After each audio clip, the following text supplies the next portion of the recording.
S, ನೀವು ಈಗ ಸದ್ಯಕ್ಕೆ ಮ್ಯಾನ್ಷನು ಸ್ಮೂತು ಸೇರಿದಂತೆ ಹಲವು ಸಿನಿಮಾಗಳಿಗೆ ಅಸೋಸಿಯೇಟ್ ಆಗಿ ವರ್ಕ್ ಮಾಡ್ತಿದ್ರಲ್ಲ. ಸೊ ನೆಕ್ಸ್ಟ್ ಬಿಗ್ ಬಾಸಿಂದ ಗಿಲ್ಲಿ ಬಂದಮೇಲೆ ಅವ್ರಿಗೆ ಏನಾದರೂ ಆ್ಯಕ್ಷನ್ ಕಟ್ ಹೇಳುವಂಥ ಚಾನ್ಸಸ್ ಇದೆಯಾ? ಸ್ಕ್ರಿಪ್ಟ್ ಗಿಫ್ಟ್ ಏನಾದರೂ ಅವ್ರು ಬರೋ ಅಷ್ಟರಲ್ಲೇ ತಯಾರಿಯಲ್ಲಿ ಏನಾದರೂ ಮಾಡ್ತಿದ್ದೀರಾ ಅಂತ? ಈಗ ಒಂದು ಸಾಂಗ್ ಅವ್ನಿಗೆ ಪ್ರೆಸೆಂಟೇಷನ್ ಮಾಡ್ತಾ ಇದ್ದೀನಿ. ಎಕ್ಸ್ಪೆಷಲಿ 3.5 ತಿಂಗಳಾಯಿತು. ಅವ್ನು ಮಿಸ್ ಮಾಡ್ಕೊಂಡೋದಕ್ಕೆ ಅವ್ನ ಮೇಲೆ ಒಂದು ಸಾಂಗ್ ಬರೆದಿದ್ದೀನಿ. ಇನ್ಮೇಲೆ ಅವ್ನಿಗೆ ಸಿನಿಮಾ ಮಾಡಲ್ವಾ? ಆಮೇಲೆ ನಾನು ಮಾಡೋ ಕಂಟೆಂಟು ನಾನು ಬರೀ ಡೈಲಾಗ್ ಅಂದರೆ ತುಂಬ ಇಷ್ಟ ಗಿಲ್ಲಿ. ಸೊ ನೀವು ಪಂಚಿಂಗ್ ಡೈಲಾಗ್ ಬರೀತಾನೆ ಅಂತ ನೋಡಿ. ನಿಮ್ಗೊಂದು ಇನ್ಸಿಡೆಂಟ್ ಹೇಳಿಲ್ಲ ನಾನು. ಕಾಮಿಡಿ ಕಿಲ್ಲಡಿಗೆ ಅವ್ನು ಹೋದ. ಅಷ್ಟೊತ್ತಿಗೆ ನಾನು ಅಮೂಲ್ಯ ರತ್ನ ಅಂತೇಳಿ ಒಂದು ಶಾರ್ಟ್ ಮೂವಿ ಮಾಡಿದೆ. ಅಮೂಲ್ಯ ರತ್ನ ಅಂತ ಒಂದು ಶಾರ್ಟ್ ಮೂವಿ ಮಾಡಿ ಅದಕ್ಕೆ ಡೈಲಾಗ್ ಎಲ್ಲ ಬರೆದು ಆಲ್ರೆಡಿ ಇಟ್ಬಿಟ್ಟಿದೆ. ಸರ್ ಅಂತ ಹೇಳ್ಬಿಟ್ಟು ಗಿಲ್ಲಿ ನಟ ಜಗ್ಗಪ್ ಮಾಡಿರೋ ಕ್ಯಾರೆಕ್ಟ್ನ ಗಿಲ್ಲಿ ನಟನೇ ಮಾಡಬೇಕಾಗಿತ್ತು.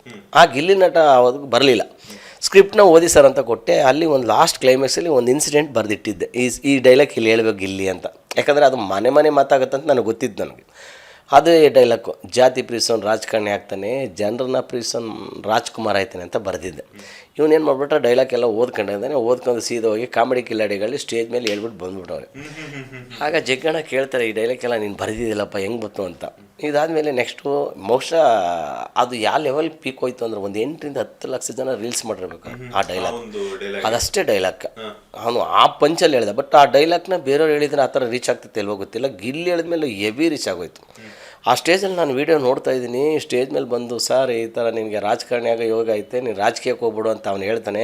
ಅದಕ್ಕೆ ಆ ಸೆಕ್ಯೂರಿಟಿ ನಾನು ಏನು ಹೇಳಿದೆ ಗೊತ್ತಾ ಸರ್, ಜಾತಿನ ಪ್ರೀಸೋನ್ ರಾಜಕಾರಣಿ ಆಗ್ತಾನೆ, ಜನರನ್ನ ಪ್ರೀಸೋನ್ ರಾಜ್ಕುಮಾರ್ ಆಯ್ತಾನೆ ಅಂತ ಹೇಳಿದೆ ಅಂತ ಆ ಪಿಚ್ಚಲ್ಲಿ ಹೇಳಿದೆ ಸರ್. ಅಲ್ಲಿ ಆ ಡೈಲಾಗಿಗೆ ಒಂದು ಲೆವೆಲ್ ಬಂತು. ಅದಾದಮೇಲೆ ಡೈಲಾಗ್ ಆದಮೇಲೆ ಬಂದು ನಾನು ಕೇಳ್ದೆ, ಸರ್ ಸಾರಿ ಅಂದ. ನಾನು ಯಾಕ್ರಿ ಸಾರಿ ಕೇಳ್ತಿದ್ರಿ ಅಂತ ಹೇಳಿದೆ. ಆಮೇಲೆ ನಿಮ್ಮ ಡೈಲಾಗಲ್ಲಿ ಹೇಳ್ಬಿಟ್ಟಿದ್ದೀವಿ ಸರ್ ಅಂತ. ಅಯ್ಯೋ ಏನಪ್ಪ ಮಾಡೋದು ಈಗ, ಈ ಕ್ಲೈಮ್ಯಾಕ್ಸಲ್ಲಿ ಬರೆದಿಟ್ಟಿದ್ದೆ ಹಂಗೆ ಅಮೂಲ್ಯ ರತ್ನ ಕ್ಲೈಮ್ಯಾಕ್ಸಲ್ಲಿ ಹಿಂಗೆ ಹೇಳ್ತಾರೆ ಅಂತ. ಆಮೇಲೆ ಅಮೂಲ್ಯ ರತ್ನ ಕ್ಲೈಮ್ಯಾಕ್ಸಲ್ಲಿ ಆ ಡೈಲಾಗ್ ತೆಗೆದಾದ್ಮೇಲೆ ಮತ್ತೆ ಜಗ್ಗಪ್ಪನಿಗೆ ಯಾವ್ದಾರು ಡೈಲಾಗ್ ಕೊಡಬೇಕಲ್ಲ ಅಂತ ನನ್ನ ತಾಟಲ್ಲಿ ಇದ್ದಿದ್ದು. ಅದಕ್ಕೆ ಇನ್ನೊಂದು ಡೈಲಾಗ್ ಹೊಂದಾಣಿಕೆ ಆಗೋಣ ಅಂತೇಳಿ ಸೀದಾ ಇನ್ನೊಂದು ಡೈಲಾಗ್ ಬರೆದಿದ್ದು. ಹೆಲ್ಪ್ ಮಾಡಿದ್ರೆ ಅಪ್ಪು ಥರ ಮಾಡಬೇಕು, ಹೆಸರು ಮಾಡಿದ್ರೆ ಅವ್ರ ಅಪ್ಪನ ಥರ ಮಾಡಬೇಕು ಅಂದರೆ ರಾಜ್ಕುಮಾರ್ ಥರ ಮಾಡಬೇಕು ಅಂತ ಒಂದು ಡೈಲಾಗ್ ಬರೆದಿದ್ದು. ಇದನ್ನು ಹೇಳ್ಬಿಡ್ತೀನಿ ಅಂದ್ಬಿಟ್ಟಿದ್ದ. ಅಯ್ಯೋ ಸ್ವಾಮಿ ಸುಮ್ಮನಿರಪ್ಪ, ಏನು ಮಾಡ್ಕೊಳ್ಳೋದೇ ತಪ್ಪು ಅಂತ ಅನ್ನಿಸ್ಬಿಟ್ಟೈತಲ್ಲ ನಿಮಗೆ? ಏನು ಮರ ಇದು ಎಲ್ಲ ಡೈಲಾಗ್ನ ಅಲ್ಲಿ ಹೇಳ್ಬಿಟ್ಟು ಇಲ್ಲೇನು ತಗೊಬರಲಿ ಅಂತ. ಆಮೇಲೆ ತಂದೆ ಅಭಿಮಾನಿಗಳನ್ನ ದೇವ್ರಂದರು, ಮಗ ಅಭಿಮಾನಿಗಳಿಗೆ ದೇವರಾದರು ಅಂತ ಇಷ್ಟದೆಲ್ಲ ಬರೆದಿದ್ದೆ ನಾನು. ಆಗ ನನ್ನ ಡೈಲಾಗು, ನಾನು ಬರೆಯೋ ಡೈಲಾಗು ತುಂಬ ಇಷ್ಟ ಅವನಿಗೆ. ಹಾಗಾಗಿ ಸರ್ ಮಾಡಿ ಅಂತೇಳಿ ನನ್ನನ್ನು ಪ್ರೇರೇಪಣೆ ಮಾಡ್ತಾಯಿದ್ದ. ಜೊತೆಗೆ ಅವನಿಗೆ ಆದಂಥ ಕೆಲವು ಕಾನ್ಸೆಪ್ಟ್ಗಳು ಅಥವಾ ನಾವೇ ಮಾಡಬೇಕು ಅಂತ ಕೆಲವು ಕಾನ್ಸೆಪ್ಟ್ ರೆಡಿ ಮಾಡಿಟ್ಟಿದ್ವಿ. ಆ ಥರದ್ದು ಒಳ್ಳೆ ಪ್ರೊಡ್ಯೂಸರ್ಗಳು ಸಿಗಬೇಕಲ್ಲ ಸರ್. ಈಗ ನಮ್ಮ ಟ್ಯಾಲೆಂಟ್ ಏನು ಅಂತೇಳಿ ನಮ್ಮ 9 ಎಪಿಸೋಡು ಪ್ಲಸ್ 1 2 ಒಟ್ಟು 11 ಎಪಿಸೋಡ್ ಬಿಟ್ಟಿದ್ವಿ. ಏನು ಹೇಳಿ ಕೇಳಿ, ಇನ್ನು 11 ಎಪಿಸೋಡ್ ಬಿಟ್ಟಿದ್ದೀವಿ. ನಾವು ಮಾಡೋ ಕಂಟೆಂಟ್ ಹೆಂಗಿರುತ್ತೆ, ನಾವು ಸಿನಿಮಾ ಮೇಕಿಂಗ್ ಹೆಂಗೆ ಮಾಡ್ತೀವಿ ಅಂತ ತೋರ್ಸೋಕ್ಕೆ ಮಾಡಿಬಿಟ್ಟಿರೋದು. ಅಮೂಲ್ಯ ರತ್ನ ಕನ್ನಡ ಶಾರ್ಟ್ ಮೂವಿ ಅಂತ ಹಾಕಿ ಯೂಟ್ಯೂಬ್ ಬರುತ್ತೆ, ಆರುಷಿ ಕನ್ನಡ ಶಾರ್ಟ್ ಮೂವಿ ಅಂತ ಹಾಕಿ ಯೂಟ್ಯೂಬ್ ಬರುತ್ತೆ. ಇದನ್ನೆರಡು ನೋಡಿದ್ಮೇಲೆ ನಿಮ್ಗೆ ಆ ಕೆಪಾಸಿಟಿ ಇದೆ ಕೊಡಿ ಅಂತೇಳಿ ನಮ್ಗೆ ಏನಾದ್ರು ಕೆಲಸ ಕೊಟ್ಟರೆ ಸರ್, ನಾವು 100% ಅದನ್ನು ಕಣ್ಣು ಹೊತ್ಕೊಂಡು ಮಾಡ್ತೀವಿ ಸರ್. ನೀಟಾಗಿ ಮಾಡಬೇಕು, ಬಟ್ ಒಳ್ಳೆ ಎಂಟರ್ಟೈನ್ಮೆಂಟ್ ಕೊಡಬೇಕು. ನಾನು ಇವತ್ತಲ್ಲ ಸುಮಾರು ಇಂಟರ್ವ್ಯೂಗಳು ಹೇಳಿರೋದಷ್ಟೇ, ಎಂಟರ್ಟೈನ್ಮೆಂಟ್ ಅನ್ನೋದಕ್ಕಿಂತ ಸಿನಿಮಾ ಅನ್ನೋದು ಒಂದು ಎಜುಕೇಷನ್ ಆಗಬೇಕು. ಅಲ್ಲಿ ನೋಡಿ ಏನೋ ಕಲಿಬೇಕು. ಈಗಿನ ಜನ್ರೇಷನ್ಗೆ ನಾವು ಏನು ಹೇಳ್ಕೊಡ್ತಾಯಿದ್ದೀವಿ. ಸೊ ನನ್ನ ಸಿನಿಮಾಗಳು ಬಂದಾಗ ಅಥವಾ ಗಿಲ್ಲಿ ಸಿನಿಮಾಗಳು ಅಂದರೆ ಏನೋ ಒಂದು ಕಂಟೆಂಟ್ಲಿ ಒಂದು ಮೆಸೇಜ್ ಕೊಡಬೇಕು ಅಂತಲೇ ಇರೋದು. ಆ ಥರದ್ದೆಲ್ಲ ಸುಮಾರು ಮಾಡಿದ್ದೀವಿ, ಇಟ್ಟಿದ್ದೀವಿ. ಆ ಥರನೇ ಕಂಟೆಂಟ್ ಎಲ್ಲ ಮಾಡಿ ಖಂಡಿತ ಆ ಥರದ್ದೆಲ್ಲ ಆಕ್ಷನ್ ಕಟ್ ಹೇಳೋ ದಿನ ಜಾಸ್ತಿ ದೂರ ಇಲ್ಲ, ಅತಿ ಶೀಘ್ರದಲ್ಲಿ ಬರ್ಬೋದು. ಅದನ್ನು ಮಾಡ್ತಾಯಿದ್ವಿ. ಗಿಲ್ಲಿ ಅವರ ಆಸ್ತಿ ವಿಚಾರದ ಬಗ್ಗೆ ಸಾಕಷ್ಟು ಚರ್ಚೆ ಆಗ್ತಿದೆ ಸರ್. ಫಾರ್ಮಿಂಗ್ ಇದೆ, ಅಷ್ಟು ಲಕ್ಷದ ಕಾರ್ ಇದೆ, ಇಷ್ಟು ಲಕ್ಷದ ಕಾರ್ ಇದೆ, ಮನೆ ಚೆನ್ನಾಗಿ ಕಟ್ಕೊಂಡಿದ್ದಾರೆ, ಅಷ್ಟು ದುಡ್ಡಿದೆ, ಇಷ್ಟು ದುಡ್ಡಿದೆ ಅಂತ ಹೇಳ್ಬಿಟ್ಟು ನಮಗೊತ್ತಿರೋ ಹಾಗೆಯೇ ಅವರು ಜಸ್ಟ್ ಏನೂ ಇಲ್ದಂಗೆ ಬೆಂಗಳೂರಿಗೆ ಬರ್ತಾರೆ. ಅದಾದ ನಂತರ ಸ್ವಲ್ಪ ರಿಯಾಲಿಟಿ ಶೋಗಳಲ್ಲಾಗಿರ್ಬೋದು, ಇನ್ನೊಂದು ಕಡೆ ಒಂದಷ್ಟು ಅವ್ರ ಹೆಸರನ್ನು ತೊಗೊಂಡು ಅದಾದ ನಂತರ ನೀವೇ ಹೇಳಿರಿ 24 ಲಕ್ಷದ ಕಾರನ್ನು ತೊಗೊಂಡ್ರು ಅಂತ. ಈ ಫಿನಾನ್ಷಿಯಲ್ ಕ್ರಿಟಿಕ್ಸ್ ಬಗ್ಗೆ ನೀವೇನು ಹೇಳ್ತೀರಾ? ಒಂದಷ್ಟು ಜನ ದುಡ್ಡಿದೆ ಅಂತಾರೆ, ಒಂದಷ್ಟು ಜನ ದುಡ್ಡಿಲ್ಲ ಅಂತಾರೆ. ಸೊ ಅವ್ರವ್ರ ಮಧ್ಯೆ ಒಂದಷ್ಟು ಗೊಂದಲಗಳಿದೆ, ಅದಕ್ಕೆ ಕ್ಲಾರಿಫಿಕೇಶನ್ ಕೊಡೋದಾದರೆ. ಫಸ್ಟ್ ಆಫ್ ಆಲ್ ಬೆಳವಣಿಗೆ ಅಂದರೆ ಏನು? ನೀನು ಹೇಗಿದ್ದವನು ಹೇಗಾಗ್ತಾನೆ ಅನ್ನೋದೇ ಬೆಳವಣಿಗೆ ಸರ್. ಅವನ ಹತ್ರ 0 ಇದ್ದಾಗಲೂ ನಾನು ಇದ್ದೀನಿ ಸರ್, ಇವಾಗ ಬೆಳೆದಾಗಲೂ ನಾನು ಇದ್ದೀನಿ ಸರ್. ಆದರೆ ಬೆಳವಣಿಗೆ ಅನ್ನೋದು ಒಂದು ಕಾರ್ ತಗೊಬಿಟ್ಟು ಇಟ್ಕೆ ಇಮಿಡಿಯೇಟ್ ಶ್ರೀಮಂತನ, ಅಥವಾ ಒಂದು 2 ಎಕರೆ 3 ಎಕರೆ ಜಮೀನು ಇದ್ದಕ್ಕೆ ಶ್ರೀಮಂತನ? ಏನಿಲ್ಲ ಸರ್. ಈಗ ನಿಮ್ಮ ಹತ್ರ ವಿತೌಟ್ ಇನ್ವೆಸ್ಟ್ಮೆಂಟ್ ಏನೂ ಇರಲಿಲ್ಲ. ಒಂದು ಒಳ್ಳೆ ಫೋನು, ಒಳ್ಳೆ ಕಾರು, ಒಳ್ಳೆ ಬೈಕು, ಅಥವಾ ಒಂದು 3 ಎಕರೆ ಜಮೀನು ಒಂದು ಫಾರ್ಮ್ ಹೌಸ್ ಮಾಡ್ತಾನೆ ಅಂದರೆ ದುಡ್ಡು ಬಂದ ಮೇಲೆ ಅದು ಮಾಡ್ತಾಯಿದ್ದಾನೆ. ಆದರೆ ಅದರ ಹಿಂದಿನ ಕತೆ ಏನಿತ್ತು? ನನ್ನ ಪ್ರಕಾರ ಏನೋ ಬಿಗ್ ಬಾಸ್ ಬಂದರೂ ನಾರ್ಮಲಾಗಿ ಇರಬೇಕಾ, ಕಾಮಿಡಿ ಕಿಲ್ಲಡಿಗಿದ್ರು ನಾರ್ಮಲಾಗಿ ಇರಬೇಕಾ? ಮತ್ತು ಬೆಳವಣಿಗೆನ ಪದ ಎಲ್ಲಿಗೆ ಬರುತ್ತೆ? ಖಂಡಿತ ಅದು ಬರಲ್ಲವಲ್ಲ ಸರ್. ಈಗ ನಾನು ಬರ್ತಾ ಇದ್ದೀನಿ, ಬಂದನ್ನು ನಾನು ಇನ್ವೆಸ್ಟ್ಮೆಂಟ್ ಮಾಡ್ತೀನಿ ಅಂದರೆ ಪ್ರತಿಯೊಬ್ಬರು ಫ್ಯೂಚರ್ ಪ್ಲಾನ್ ಅದು. ಫಾರ್ಮ್ ಹೌಸ್ ಮಾಡೋ ತಪ್ಪೇನು? ಕೋಳಿ ಫಾರ್ಮ್ ಮಾಡೋ ತಪ್ಪೇನು? ಜಾಗ ಇದೆ, ಅವ್ನು ಮಾಡ್ತಾ ಇರ್ತಾನೆ, ಇನ್ವೆಸ್ಟ್ಮೆಂಟ್ ಮಾಡ್ತಾರೆ. ಚಿಕ್ಕಣ್ಣ ಅವ್ರು ಬೆಳೆದಿಲ್ವಾ? ಚಿಕನ್ ಅವ್ರದ್ದು ಫಾರ್ಮ್ ಹೌಸ್ ಇಲ್ವಾ? ಎಷ್ಟು ಜನದ ಫಾರ್ಮ್ ಹೌಸ್ ಇಲ್ಲ ಸರ್ ಆರ್ಟಿಸ್ಟ್ಗಳದ್ದು ಇವತ್ತು?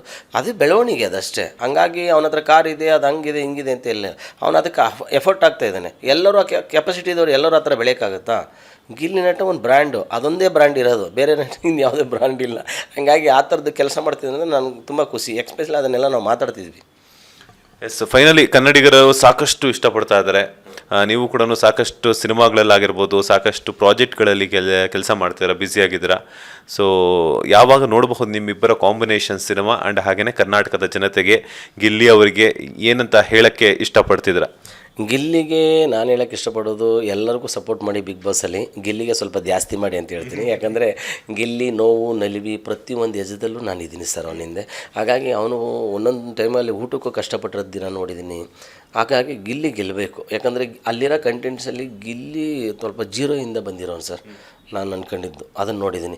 ಜೊತೆಗೆ ಇನ್ನೊಂದೇನಪ್ಪ ಅಂತ ಹೇಳಿದ್ರೆ, ನೀವು ಹೇಳಿದ್ರಲ್ಲ ಅತಿ ಶೀಘ್ರದಲ್ಲಿ ಆ್ಯಕ್ಷನ್ ಕಟ್ ಹೇಳಬೇಕು ಆ ಥರದ ದಿನ ಬರುತ್ತೆ ಅಂದರೆ, ನಾವು ಪ್ರೊಡ್ಯೂಸರ್ಗಳೆಲ್ಲ ಸ್ವಲ್ಪ ಹುಡುಕ್ತಿದ್ವಿ ಸ್ಟಾರ್ಟಿಂಗು. ಇವತ್ತೆಲ್ಲ ಒಂದೊಂದು ವೇದಿಕೆಯಲ್ಲಿ ನಿಮ್ಮಂಥವರಿಂದ ಅಥವಾ ಮಾಧ್ಯಮದವರಿಂದ ಖಂಡಿತ ನಮಗೆಲ್ಲ ಒಂದೊಂದು ವೇದಿಕೆ ಸಿಕ್ಕಿದೆ.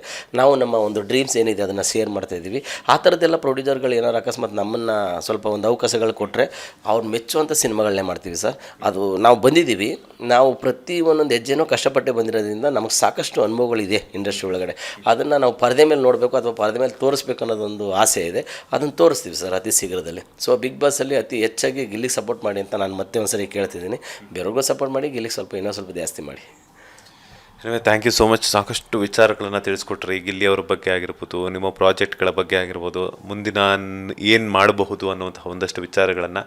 ಒಳ್ಳೆಯದಾಗಲಿ, ಸಾಕಷ್ಟು ಪ್ರಾಜೆಕ್ಟ್ಗಳಲ್ಲಿ ಬ್ಯುಸಿಯಾಗಿದ್ರೆ ಮತ್ತಷ್ಟು ಸಿನಿಮಾಗಳು ನಿಮ್ಮ ಡೈರೆಕ್ಷನ್ ಅಡಿಯಲ್ಲಿ ಬರಲಿ. All the best. Thank you sir, thank you. ಒಳ್ಳೆಯದಾಗಲಿ ಸರ್, ನಿಮಗೂ ಮತ್ತು ನಿಮ್ಮ ಮಾಧ್ಯಮಕ್ಕೂ ಒಳ್ಳೆಯದಾಗಲಿ. ಆಮೇಲೆ ನಿಮ್ಮ ಮಾಧ್ಯಮ ಮುಖಾಂತರ ಎಂಟೈರ್ ಕರ್ನಾಟಕ ಜನತೆಗೆ ಹೊಸ ವರ್ಷದ ಶುಭಾಶಯಗಳು ಹೇಳ್ಬಿಡ್ತೀನಿ ಸರ್ ಅತಿ ಶೀಘ್ರದಲ್ಲಿ. ಯಾಕಂದರೆ ಅವತ್ತು ಮತ್ತೆ ಅವಕಾಶ ಸಿಗುತ್ತೆ ಇಲ್ಲೋ ಗೊತ್ತಿಲ್ಲ. ಅದಕ್ಕೆ 100% ಹೊಸ ವರ್ಷದ ಶುಭಾಶಯಗಳು ಹೇಳ್ತೀನಿ. ಹೊಸ ವರ್ಷಕ್ಕೆ ಒಂದೊಳ್ಳೆ ಸಾಂಗ್ ಬರ್ದಿದ್ದೀನಿ. ಅತಿ ಶೀಘ್ರದಲ್ಲ ಹೊಸ ವರ್ಷ ಬಿಡಬೇಕು ಅಂತ ಅಂದ್ಕೊಂಡಿದ್ದೀನಿ. ಆ ಥರ ಕೆಲಸಗಳು ಮಾಡ್ತಾಯಿದ್ದೀನಿ. ಅದು ಏನಾದ್ರು ಅವಕಾಶ ಸಿಕ್ಕಿದ್ರೆ ಹೊಸ ವರ್ಷಕ್ಕೆ ಬರುತ್ತೆ. ಇಲ್ಲಾಂದ್ರೆ ಒಂದು ಸ್ವಲ್ಪ ಒಂದೆರಡು ದಿನ ಮುಂದಿನ ಸ್ವಲ್ಪ ಅಪ್ ಆ್ಯಂಡ್ ಡೌನ್ ಆಗ್ಬೋದು. ಹಾಗಾಗಿ ಮೊದಲು ಸಾಂಗ್ ಕೇಳಿದಿರಿ, ನಿಮ್ಗೆ ಧನ್ಯವಾದಗಳು. ನೀವು ವಿಶ್ ಮಾಡಿದಿರಿ, ಅದಕ್ಕೂ ಇನ್ನೂ ಧನ್ಯವಾದಗಳು ನಿಮಗೆ. ಖಂಡಿತವಾಗ್ಲೂ ಸರ್, ತುಂಬ ಚೆನ್ನಾಗಿದೆ. ಒಳ್ಳೆಯದಾಗಲಿ. All the best. Thank you sir, thank you. ಇದಾಗಿತ್ತು ಗಿಲ್ಲಿಯವರ ಆಪ್ತ ಗೆಳೆಯ ಸೂರ್ಯವಂಶಿಯವರ ಮಾತು. ಕ್ಯಾಮ್ರಾ ಪರ್ಸನ್ ರಾಘವೇಂದ್ರ ಸ್ವಾಮಿ ಜೊತೆ Manjunath Srinivas, boss TV Kannada, Bengaluru. Latest ಹಾಗೂ ಇಂಟ್ರೆಸ್ಟಿಂಗ್ ಸುದ್ದಿಗಳಿಗಾಗಿ ಬಾಸ್ ಟಿವಿ ಕನ್ನಡ ಚಾನೆಲ್ನ ಸಬ್ಸ್ಕ್ರೈಬ್ ಮಾಡಿ. ಹಾಗೆಯೇ ಬೆಲ್ ಐಕಾನ್ ಪ್ರೆಸ್ ಮಾಡಿ. ಇದರ ಜೊತೆಗೆ ಫೇಸ್ಬುಕ್, ಇನ್ಸ್ಟಾಗ್ರಾಮ್, ಎಕ್ಸ್ನಲ್ಲೂ ಮಿಸ್ ಮಾಡದೆ ಫಾಲೋ ಮಾಡಿ.